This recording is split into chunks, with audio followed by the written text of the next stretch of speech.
Hello, Newscasters class. We are doing a 5th grade lesson today on light. My name is Mr. Hogan. I'm Miss Wilson. Mr. McKenzie. Well, I like that. And by the way, when you go to the classroom, you won't actually say we're doing a lesson on light or heat energy because it kind of gives it away. Yeah. But nice, nice presentation. Okay. Okay, so she's going to pass out the worksheets that we're going to be giving out to you guys. And the first thing that I want you to do, I know we just got back from recess, so to get us back into the classroom mood, I'm going to have you guys flip the page over and write on the back what you guys think light actually is. Light.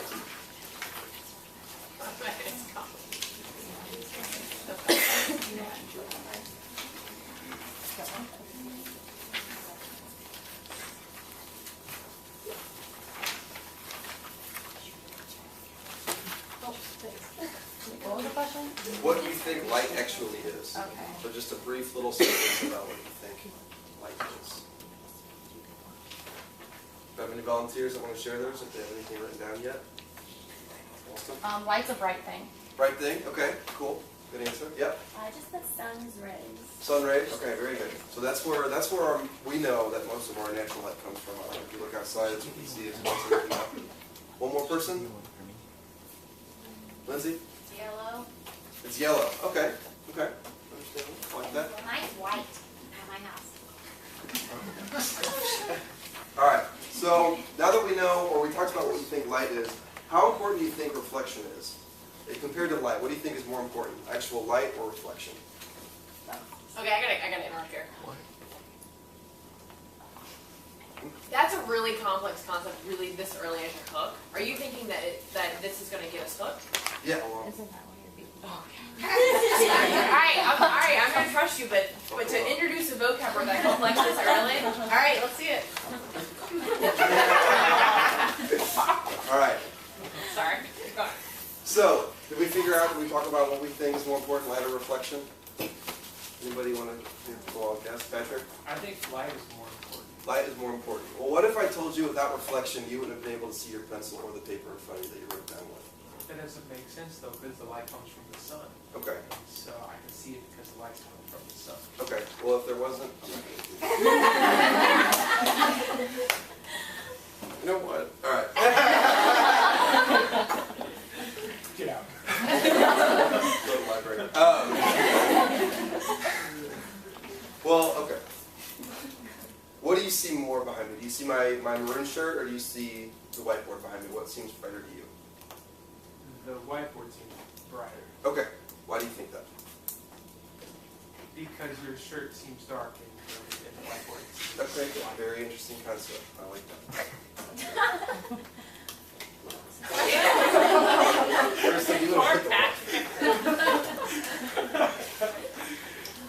All right, so you'll notice that there are different objects around the room. What I would like for you to do is I would like for you, when I say go, to look around the room and observe the 6 objects that are around the room. There's a couple things that we need to do to make this fair. You'll notice that you guys are positioned in different places throughout the room. What I'd like for you to do is I would like for you to work on your own, so don't talk to the other people in your table. I want to make sure that you stay in your seats, so don't get out of your seat to look, don't stand up, don't sit down, don't kneel, don't do any of this. And also, it's a great idea to have rolling chairs in a 5th grade classroom, but because we do have rolling chairs in the 5th grade classroom, I need to make sure that not only do you stay in your seat, you stay where you're at. I'm going to give you 2 minutes to do this. Okay, can I interrupt again? Yes. So this is great. Can you give us a really quick ground us in terms of what does a fair test mean? Like a scientist would do a fair test. Either say Right. who knows what a fair test, or just remind us what a fair test is. All right, so sounds good. So does anybody know what a fair test is? Yes. Like when you take a test in social studies, but it's only it's on the material that your teacher told you, so it's kind of fair. Exactly. So as scientists, we use our own special kind of fair test to make sure that if we're doing science, we do things the same way every single time, and that everybody has a fair chance to explain what they observed and to observe the same thing.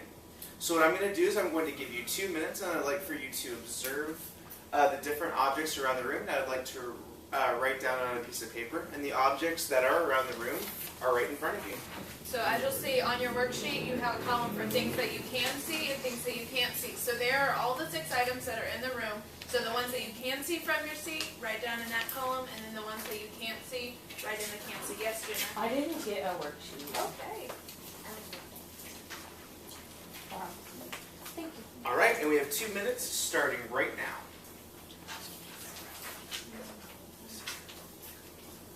Is this kind of like hide and seek, like we're just supposed to kind of find them with our eyes? Mhm.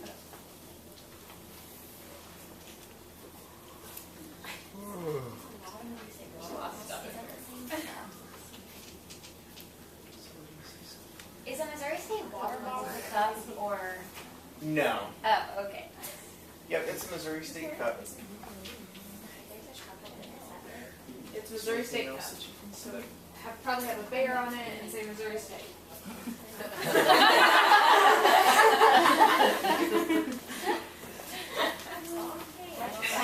Patrick's moving in his chair. Erica's being a tattletale. All right, let's be scientists and focus now. Good management move.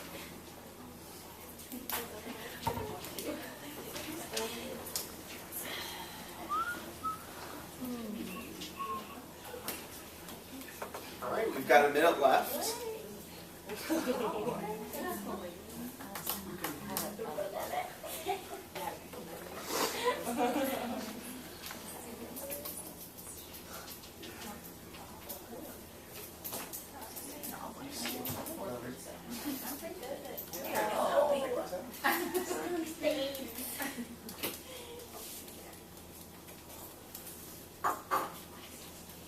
All right, we got 30 seconds left. What's a ukulele? A ukulele? A ukulele is something that looks like a small guitar. It's got strings and it's brown, but it's a little smaller. I don't see it anyways. 5 So seconds. so what do you guys think? This is really cool. Is there a way they could clarify that on the board with something? They could have pictures of them. Have a picture? Yeah, that'd be cool. That'd be a good idea. Oh, that's great. Awesome. All right, so time's up. So which one of our scientists out here saw 6 of the 6 objects? Gotcha. Okay, who saw 5 objects? Oh, look at our scientists over there. Awesome. Who saw 4 objects? Wow. Wonderful. Who saw 3 objects? Looks like the most of the class. Who saw 2 objects? Who saw 1? All right, sounds good. So we got a pretty good grasp of who saw what objects. So thank you. Okay, so this is where we'll start thinking about our investigation question. Whoa. Really? Whoa. Okay. I'm sorry, I'll keep going. Okay, so what do people need in order to see objects? So we each saw something different. So why did we each see something different? Why did some of us see the trumpet but not the ukulele? So we're going to now, on our sheet of paper, write our prediction about why we see different things and what helps us see those objects, and so what we needed in order to see those objects. Was I able to see all 6 things because I have glasses and nobody else does? Good question. So all of our eyes are different. So based on your position in the room, you would see different things. So that will also come into play when we do our experiment later. I want glasses. I can see everything.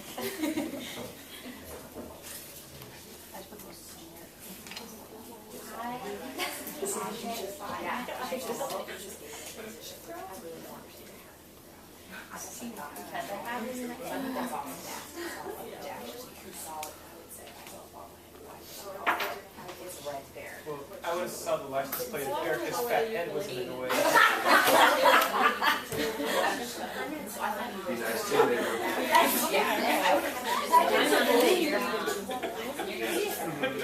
know. And that's when you see it. And then from there you want to Okay. So do you want us to do that? Do you want us to do that? Yeah. Oh, not a problem. Okay, I can do it. I can go ahead and do that. All right. So how many people? All right. So how many people could see the elephant? All right. So do you guys Let me show you where Get the them to elephant. do it. Get them to do it. Oh yeah. Get them to do it. Who can point out to me where the elephant is? Right there. Does somebody want to pick it up and show us really quick? Yes, that's the elephant. So who couldn't see the elephant? Why do you think you couldn't see the elephant, Chad? I think because there's a big fridge blocking the All right, no, that's definitely true. All right, who could see the Missouri State Cup? Does anybody want to go grab the Missouri State Cup and show us where that was at? Oh. It was behind the door, so who couldn't see the Missouri State Cup? Why do you think you couldn't see the Missouri State Cup, Richmond?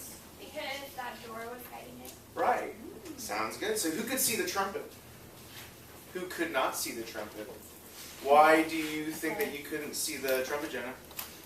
Well, I was gonna say, because that was blocking it. Oh, it's over there. Oh, I thought it was the case. Right, yeah. All right, and so who could see the ukulele? Who could not see the ukulele? All right, ukulele was a little hidden because we didn't know Chad was going to sit back there. Chad, you want to show us the ukulele? There's the ukulele back there. It was very well hidden. Who could see the bobblehead? Who can see the bobblehead? All right, Dr. Benedict-Chambers, do you want to show us the bobblehead? Yeah. All right, who thinks, who didn't see the, I'm sorry, who didn't see the bobblehead? Why do you think, Patrick, why do you think that you didn't see the bobblehead? Because our teacher was on the line.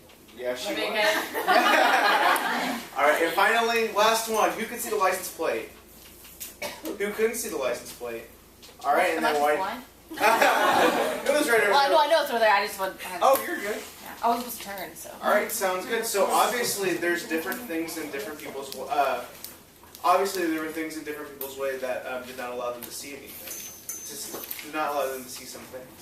There you go. Okay, so we wrote our predictions before that. So can I get 3 people to tell me why they think we saw what we saw? Yes, Erica? I think I can see objects by looking around the classroom and making sure they're not behind things. Okay, good one. Anyone else?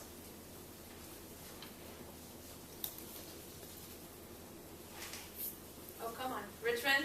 I think I can see objects by my eyes because there's light. Because if it was dark, I wouldn't see as much. Very good idea. And when we do our experiment next time, we'll test that idea. And one more, no one's wrong. Wait, say more about that. That's good. Why are scientists not wrong? Because,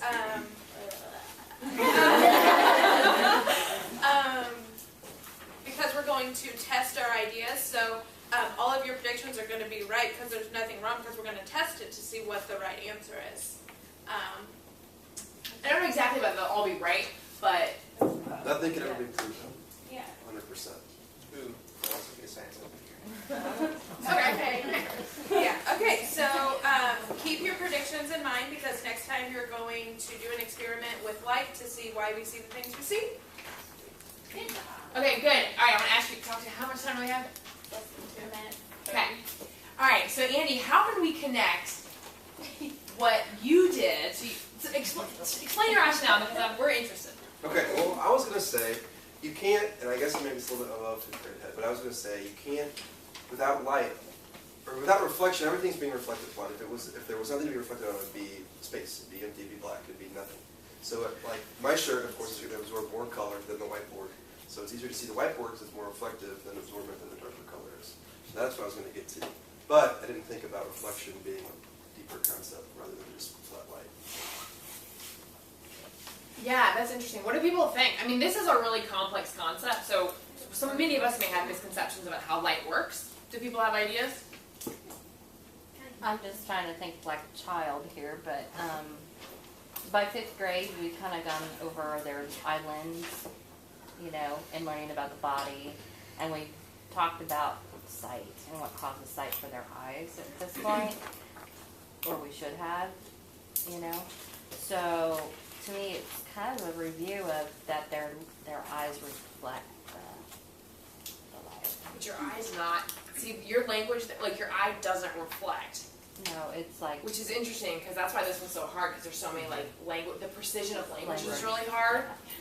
I didn't go over that until the fresh. I think it's. I don't. So- Yeah. Yeah, I mean, really late in the middle schools really understand how this works. I think your ideas are awesome because you're trying to tap into the prior knowledge, It's which very is cool. difficult because you can accidentally ignite different misconceptions Yeah, if you're not totally. careful. So do you guys have ideas about how you might revise? I could just leave out reflection, and we could just talk about the location and what. Yeah, just focus on light versus. Well, what about even like switching the order of like you guys do the objects and then Andy comes in and talks about, not explains it, talks about light and their ideas about light and how we could see and started getting them thinking about that. Well, the reason I focus on reflection too is on misconceptions. I was trying to get things in there Yeah. that says one of them was that it reflected off of just shiny things rather than dark colors. Right. So, Right, okay. I thought there would be more, but you know what? So essentially just use the look around for the hook versus that story. So like have them find the objects to get their attention rather than. And then to start asking questions about light, and you could throw out reflection. I would bet a lot. When we go into the pretest, we can see how if kids know about reflection. I bet you a lot of them are going to be confused about it, but we can go in and see. And that's what's nice about doing the pretest early is that we can see what prior knowledge the kids have and don't have, and then you guys can use that to inform your lesson. Good, nice job. Good job, you guys. What were some effective moves that you noticed?